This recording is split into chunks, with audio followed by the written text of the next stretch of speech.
Les paroles prononcées sous l'emprise de la faim ou de la fatigue ne sont pas des vérités, mais les symptômes d'un état biologique temporaire. Quand vous êtes en crise de couple, vous devez apprendre à les décoder comme tels, et ça peut préserver nos relations des dommages inutiles.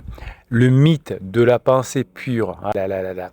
Nous vivons avec l'illusion que notre esprit est une entité noble, séparée des caprices de notre corps, surtout quand votre conjoint est en crise et peut-être même en crise existentielle. Pas du tout le cas.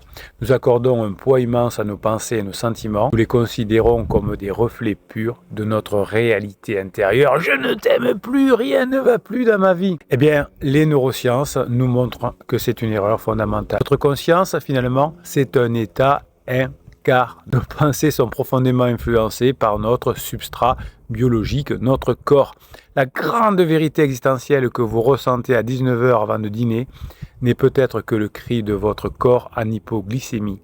Le désespoir que ressent votre conjoint en crise après une mauvaise nuit parce qu'il n'a pas la conscience tranquille, ce n'est pas une analyse lucide de votre vie, c'est souvent le produit d'un cerveau privé de repos. Votre conjoint est épuisé à la fin de sa crise et il ne peut pas avoir des bonnes pensées, mais ça, il ne s'en rend pas compte. Nous ne sommes pas des esprits purs, mes pirates, nous sommes des systèmes biologiques. Quand vous avez faim, quand vous êtes fatigué, deux phénomènes biochimiques majeurs se produisent et vont court-circuiter votre personnalité. Donc quand vous voyez votre conjoint, vous faites attention d'avoir bien dormi, si possible, d'avoir bien mangé et d'être bien hydraté. Sachez que les paroles prononcées sous l'emprise de la faim, sous l'emprise de la fatigue, comme votre conjoint, ne sont pas des vérités, mais les symptômes d'un état biologique temporaire. Ce que vous apprenez ici dans les formations et les coachings, c'est que vous apprenez à décoder comme tel les pensées de votre conjoint et ça peut préserver une relation des dommages inutiles. Nous vivons avec l'illusion que notre esprit est une entité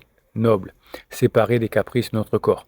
Nous accordons un poids immense à nos pensées, à nos sentiments, et malheureusement, souvent, on les considère comme des reflets purs de notre réalité intérieure. Vous arrivez à sortir de ce substrat-là,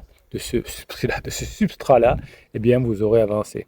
Le désespoir que vous ressentez après une mauvaise nuit, ce n'est pas un vrai désespoir, c'est souvent un désespoir lié à la biologie. Bref, attention, votre conjoint pendant sa crise va avoir des états d'âme.